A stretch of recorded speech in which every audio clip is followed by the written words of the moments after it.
Hi, this is Kristen with Hooks, Books, and Wanderlust, and today I'm here with another stitch tutorial to show you how to crochet the Spiked Boxes Crochet stitch. I've got here a swatch. It's just a nice little square. It's about the size of a coaster, so I decided to go ahead and make this stitch tutorial a coaster pattern, a video pattern for you guys. It's a great way to practice the stitch and you end up with a cute little project at the end of it. As you can see, this stitch has a lot of fun texture and details to it. You've got the way that the slanted spike stitches work, kind of create almost like a herringbone pattern where the slant one direction going one way and the other direction going the other.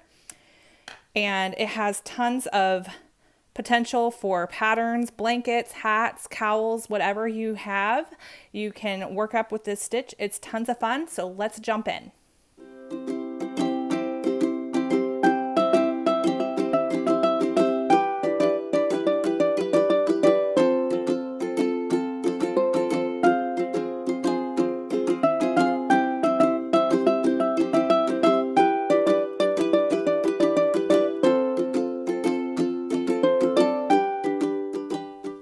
Getting started with this pattern, I have a 6.5mm size K crochet hook and some Vanna's Choice scrap yarn that I had in my stash.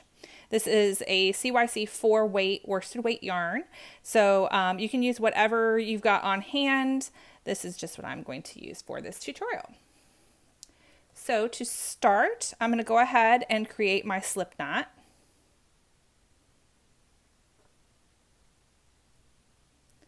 And when I'm working this stitch in rows, I'm going to work it in a multiple of 2 plus 3 chains. So I'm going to crochet out 15 chains so that I have my stitch multiple is a multiple of 2 at 12 plus the 3 chains extra, which will count as the first double crochet in our row. So I'm going to chain out 15.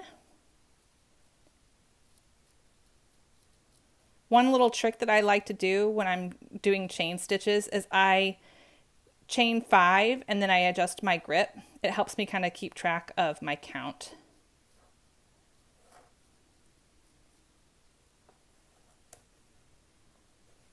My little yarn ball is kind of running all around my table over here, sorry. All right. Okay, so that is 15 chains. And then what we're going to do is, like I said, we're going to have the first 3 chains are going to count as the first double crochet in our row. So I'm going to skip those first 3 chains and I'm going to work into the 4th chain. And actually I'm going to, my first stitch is going to be a half double crochet 2 together, which I'm going to work over the 4th and 5th chains. So I'm going to yarn over, make sure I've got my correct 1, 2, 3. So I'm going to work into my 4th chain. So I'm going to yarn over, insert my hook into the back bump of that chain stitch, and pull up a loop, yarn over, insert the hook into the back bump of the 5th chain, pull up a loop, yarn over, and pull through all loops on my hook. So now I just decreased a stitch, so I want my rows to be even. So I'm going to actually work a double crochet next into the same stitch that I just worked into that 5th chain where I just finished my double crochet, half double crochet 2 together there. So I'm going to just repeat that same stitch pattern all the way across. So let's see it again here. So I'm going to half double crochet 2 together over the next 2 chains.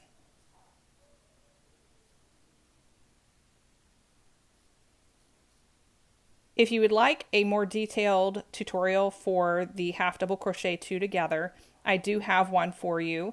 I will post a link for that in the description box below. So I'm going to double crochet into that same chain that I just worked into. And I'm going to keep repeating all the way across.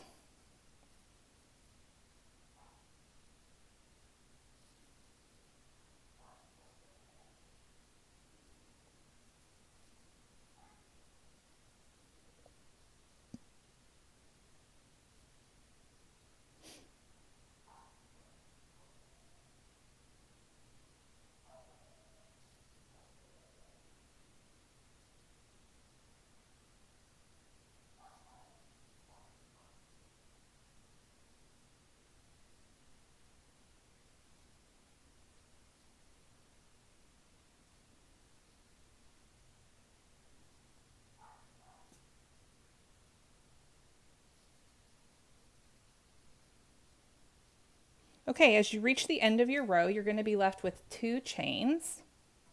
You're just going to work a half double crochet 2 together over those 2 chains, and then that is going to be how you end your row. You're not going to double crochet into it.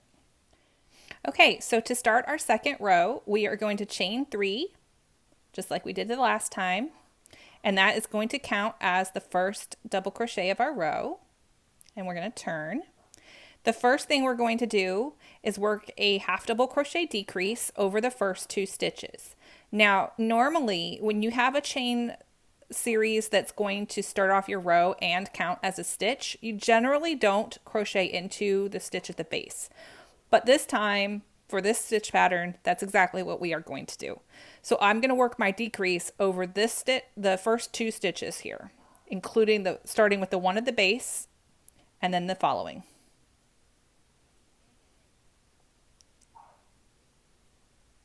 So I've got my decrease.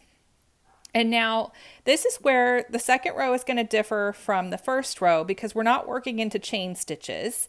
We have that foundation row that we started with. And instead of doing a traditional double crochet, we're going to do a spiked double crochet.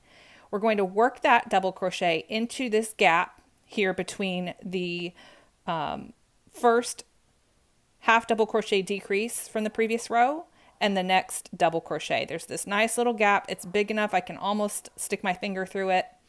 We're going to work that double crochet stitch there.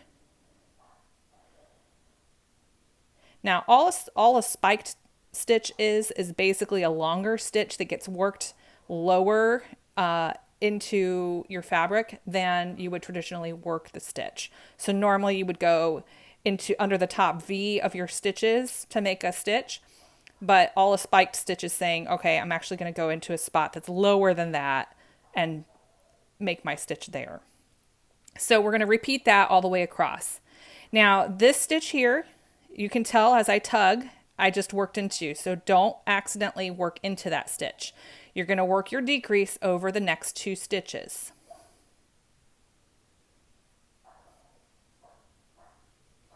Decrease, and then we're going to spike double crochet.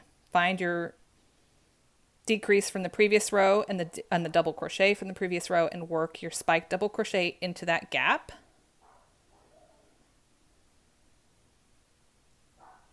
And then just continue to repeat across, making sure that you don't accidentally work into the stitch that you, the second stitch you decreased over from the previous pattern there. And I will say too that as you work subsequent rows, that gap is more easily identifiable than it is in this very first row, just because by virtue of the fact that that spiked stitch creates a little bit more wiggle room. And I'll show you what I'm talking about here in just a second.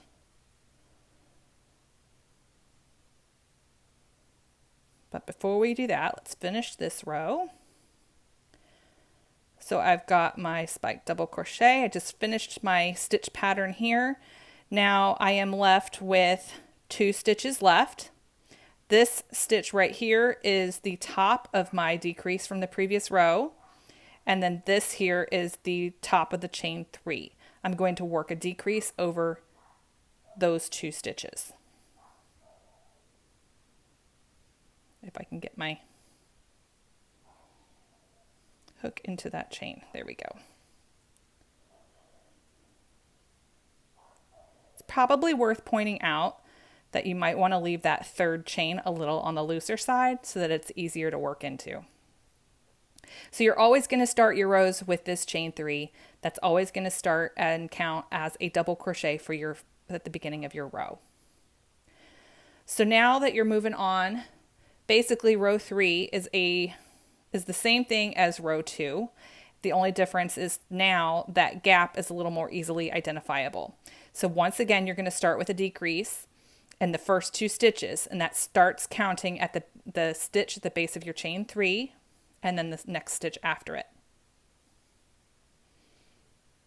And then as you can see, that gap, I can actually get my finger all the way through it now. So it's much more identifiable. Work your double crochet spike right there, and then continue the exact same thing that we did in the last row all the way across.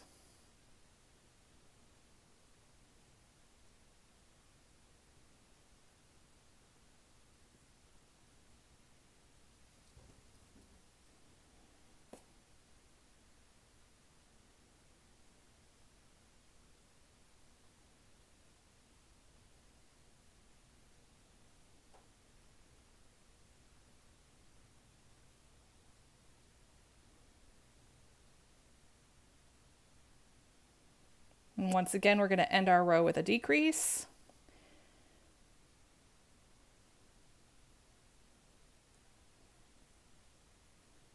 And now I'm going to set this down, or pull my loop out just for a second. Let me just put a little chain in there so that we don't lose it. Now you can start to see how those spike stitches those spike double crochets are creating that slanted look.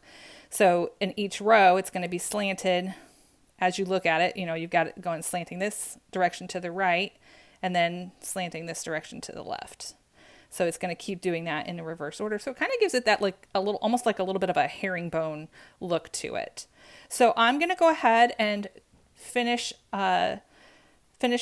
Let's see, I've got 3 rows. I need a total of 7 rows. So I'm going to do 4 more rows, and I'm going to meet you back here right before the tie off, because there's one little trick that I need to show you to kind of square out your coaster. So I will be right back.